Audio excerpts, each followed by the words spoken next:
Hello friends, तर स्वागत आहे तुमचं रियल स्टिचिंगमध्ये। 100 डेजमध्ये 100 लटकन चॅलेंज आपण करत आहे। यामध्ये आपण रोज वेगळी लटकन तयार करत आहे। तर आज आहे दिवस 31। चला तर मग व्हिडिओला सुरू करूया। त्यासाठी आपण हे असे 2 कलरचे वेगवेगळे कापड कट करून घेतलेले आहे। त्या कापडाला आपण अशा प्रकारे फोल्ड करून मध्ये दोरी ठेवून आपल्याला शिलाई मारून घ्यायची आहे। अशा प्रकारे आपल्याला शिलाई मारून घ्यायची आहे। त्यानंतर दुसरं कापडही त्याच प्रकारे आपल्याला फोल्ड करून त्याच्यावरून अजून एकदा आपल्याला शिलाई मारून घ्यायची आहे। अशा प्रकारे नीट आणि व्यवस्थित आपल्याला शिलाई मारून घ्यायची आहे। त्यानंतर दोरा कट करायचा आहे। तर अशा प्रकारे आपण शिलाई कंप्लीट केलेली आहे। त्यानंतर आपण सुई दोऱ्याच्या मदतीने असे मोठे टाके टाकून घेणार आहे। तर अशा प्रकारे आपल्याला हळूहळू आणि व्यवस्थित शिलाई करायची आहे।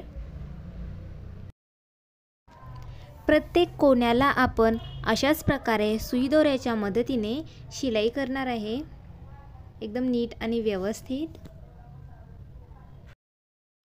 शिलाई झाल्यानंतर आपण जो धागा आहे त्याला अशा प्रकारे व्यवस्थित करून टाईट करून घेणार आहे।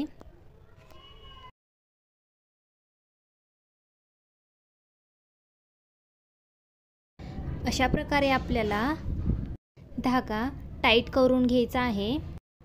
लटकनला व्यवस्थित असं कळीचा आकार देऊन घ्यायचा आहे। अशा प्रकारे आपण इथे स्टिचिंग कंप्लीट करून घेतलेली आहे। राहिलेला दोरा आपण कट करून घ्यायचा आहे। त्यानंतर दुसरे एक कापड आपल्याला अशा प्रकारे फोल्ड करून दोरीवर ठेवायचं आहे। दोरीवर कापड व्यवस्थित ठेवून त्याला कॉर्नरने आपण व्यवस्थित असं शिलाई मारून घेणार आहे।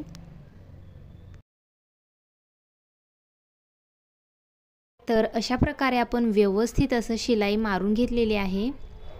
त्यानंतर राहिलेला दोरा आपल्याला कट करून घ्यायचा आहे। अशा प्रकारे दोरा कट करून झाल्यानंतर आपण इथे लटकन पलटून घेणार आहे। अशा प्रकारे आपल्याला व्यवस्थित असं लटकन पलटून घ्यायचं आहे आणि तयार आहे आपलं एक छान आणि सुंदर असं एक लटकन। याला आपण एक कळी लटकन ही म्हणू शकतो। एकदम कळीसारखा याला व्यवस्थित असा आकार आलेला आहे आणि खूप छान आणि सुंदर दिसतंय हे लटकन। तर व्हिडिओ आवडल्यास चॅनलला लाईक, शेअर आणि सबस्क्राईब करायला विसरू नका। भेटूया पुन्हा नेक्स्ट व्हिडिओमध्ये। आत्तासाठी बाय बाय।